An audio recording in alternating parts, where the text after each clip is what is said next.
കാർഷിക വാർത്തകൾ.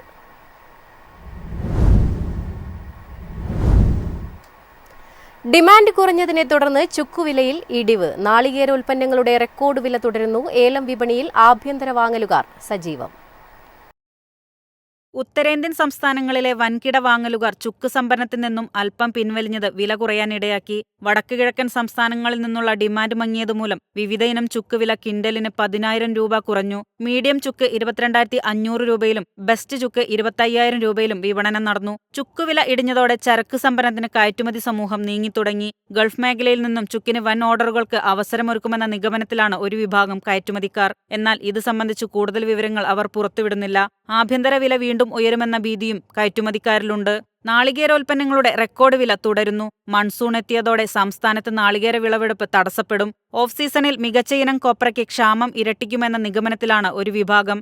കേരളത്തിൽ ലഭ്യത ചുരുങ്ങുന്ന സന്ദർഭത്തിൽ ആകർഷകമായ വിലയ്ക്ക് കൈവശമുള്ള കൊപ്ര വിറ്റുമാറാമെന്ന കണക്കുകൂട്ടലിലാണ് തമിഴ്നാട്, കർണാടക സംസ്ഥാനങ്ങളിലെ വൻകിട സ്റ്റോക്കിസ്റ്റുകൾ. തമിഴ്നാടിന്റെ വിവിധ ഭാഗങ്ങളിൽ നാളികേര വിളവെടുപ്പ് പുരോഗമിച്ചെങ്കിലും വിപണികളിൽ ചരക്ക് ക്ഷാമം വിട്ടുമാറിയില്ല. കൊച്ചിയിൽ വെളിച്ചെണ്ണ 27,400 രൂപയിലും കൊപ്ര 18,300 രൂപയിലുമാണ്. കാർഷിക മേഖലയിൽ നടന്ന ഏലയ്ക്ക ലേലത്തിൽ ആകെ 34,361 കിലോ ചരക്ക് വിൽപ്പനയ്ക്കെത്തിയതിൽ 33,527 കിലോയും ഇടപാടുകാർ മത്സരിച്ചു വാങ്ങി. ബക്രീദ് വിൽപ്പന മുന്നിൽ കണ്ട് ഏലയ്ക്ക ശേഖരിക്കാൻ ആഭ്യന്തര ഇടപാടുകാർ രംഗത്തുണ്ട്. അറബ് രാജ്യങ്ങളിൽ നിന്നുള്ള അന്വേഷണങ്ങളുടെ മികവിൽ മികച്ച ഇനം കിലോഗ്രാമിന് 3,004 രൂപയായി കയറിയപ്പോൾ ശരാശരി ഇനങ്ങൾ 2,478 രൂപയിൽ ലേലം നടന്നു. News desk MyFin TV.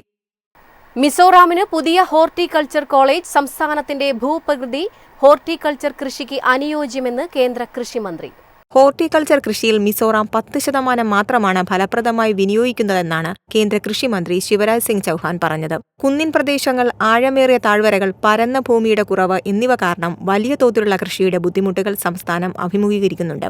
അതേസമയം ഫലഭൂയിഷ്ഠമായ ഭൂമിയും അനുകൂലമായ കാലാവസ്ഥയും സംസ്ഥാനത്തെ ഉദ്യാന കൃഷിക്ക് അനുയോജ്യമായ സ്ഥലമാക്കി മാറ്റുന്നുവെന്ന് മന്ത്രി പറഞ്ഞു. സുസ്ഥിരവും ജൈവവുമായ ഹോർട്ടിക്കൾച്ചർ രീതികളെ പ്രോത്സാഹിപ്പിക്കുന്നതിലൂടെ മിസോറാം ആഗോള ജൈവ ഉൽപ്പന്ന വിപണിയിൽ മുന്നേറുമെന്നും മന്ത്രി ചൂണ്ടിക്കാട്ടി.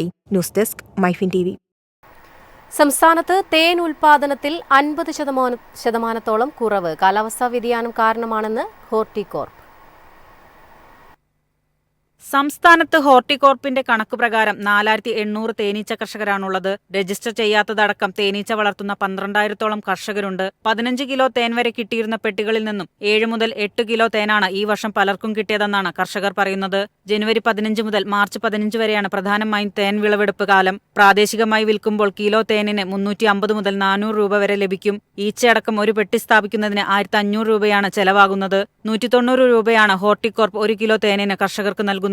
ചെറുതേനിന് 3,000 രൂപയോളം വിലയുണ്ട്. തേൻ ഉൽപാദനത്തിൽ 7ാം സ്ഥാനത്തുള്ള രാജ്യമാണ് ഇന്ത്യ. കേരളവും തമിഴ്നാടുമാണ് രാജ്യത്തെ മുൻനിരയിലുള്ള സംസ്ഥാനങ്ങൾ. News desk MyFin TV. കൊച്ചിയിലെ ലേലത്തിൽ തേയിലയ്ക്ക് വില ഇടിവ്. ചരക്ക് വരവ് കൂടിയതാണ് വില കുറയാൻ കാരണം. മികച്ച ചായപ്പൊടികളുടെ വിലയിൽ 1 മുതൽ 2% വരെ ഇടിവുണ്ടായി. ലോ, മീഡിയം, പ്ലെയിനർ ചായകൾക്കാണ് വിലയിൽ വൻ കുറവുണ്ടായത്. CTC പൊടിയുടെ വിൽപ്പന 84%. ആഭ്യന്തര വാങ്ങലുകാർ വിപണിയിൽ സജീവമായിട്ടുണ്ടായിരുന്നു. CTC ഇലയ്ക്ക് നല്ല ഡിമാൻഡ് അനുഭവപ്പെട്ടു. ഓർത്തഡോക്സ് പൊടി വിപണിയിൽ വിലയിടിവ് കനത്തതായിരുന്നു. കയറ്റുമതിക്കാരും ഉൾനാടൻ വാങ്ങലുകാരും ചെറിയ തോതിൽ മാത്രമാണ് ലേലത്തിലുണ്ടായത്.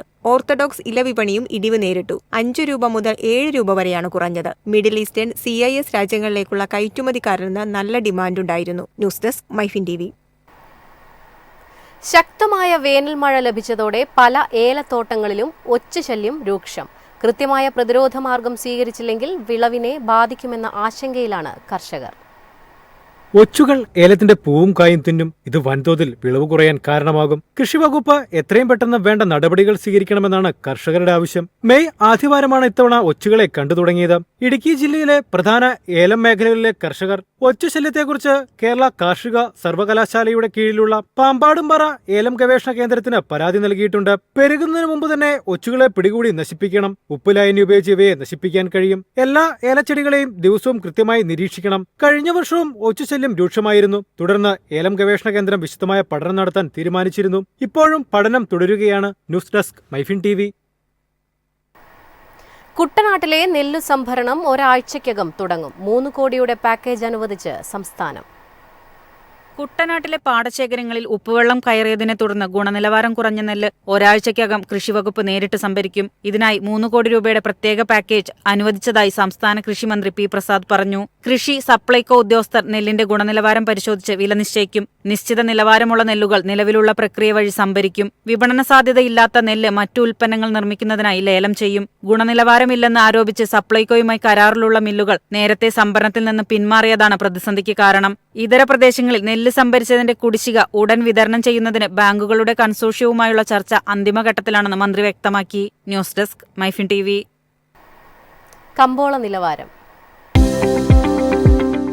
ഇന്നത്തെ കമ്പോള നിലവാരം: RSS 4 196, RSS 5 192, ലാറ്റക്സ് 142, ജാതിക്ക 350, ജാതിപത്രി 1800 മുതൽ 2000 വരെ, ഗ്രാമ്പൂ 950,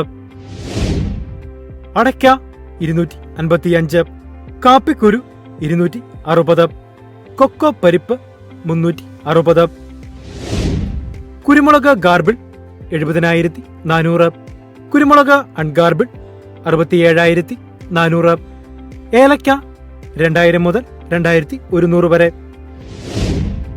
വെളിച്ചെണ്ണ 27,400, കൊപ്ര 19,200, ചുക്ക് 22,500.